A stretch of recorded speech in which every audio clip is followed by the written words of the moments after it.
ఇక శ్రీశైలం భ్రమరాంబ సమేత మల్లికార్జున స్వామిని దర్శించుకోవటం తన కుటుంబానికి లభించిన గొప్ప అదృష్టంగా భావిస్తున్నట్లు భారత ఎన్నికల కమిషనర్ జ్ఞానేష్ కుమార్ తెలిపారు. పరమశివుడు అనుగ్రహం ఆశీస్సులు పొందడం ఆనందాన్ని కలిగిస్తుందని చెప్పారు.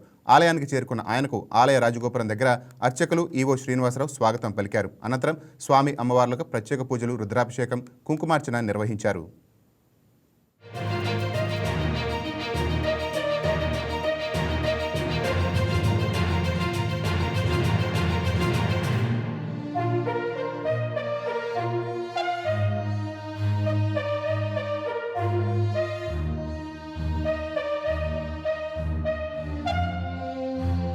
आंध्र प्रदेश के भाई बहनों को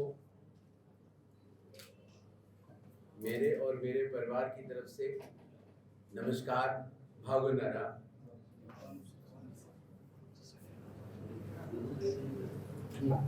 It is a privilege for me and my family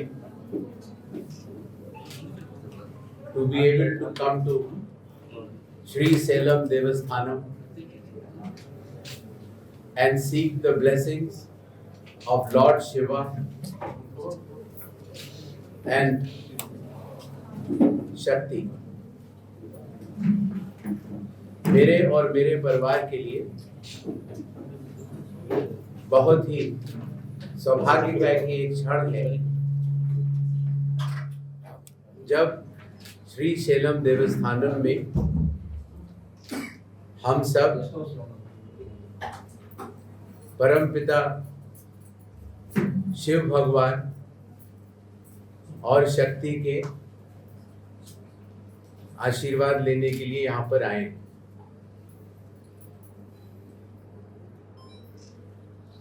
आज भी दर्शन करेंगे और कल दर्शन करने के बाद देवस्थानम से प्रस्थान करेंगे। जय भारत, जय हिंद। ఈ వీడియో మీకు నచ్చినట్లయితే లైక్ కొట్టి షేర్ చేసి మా వైకే టీవీ ఛానల్ని సబ్స్క్రైబ్ చేయండి.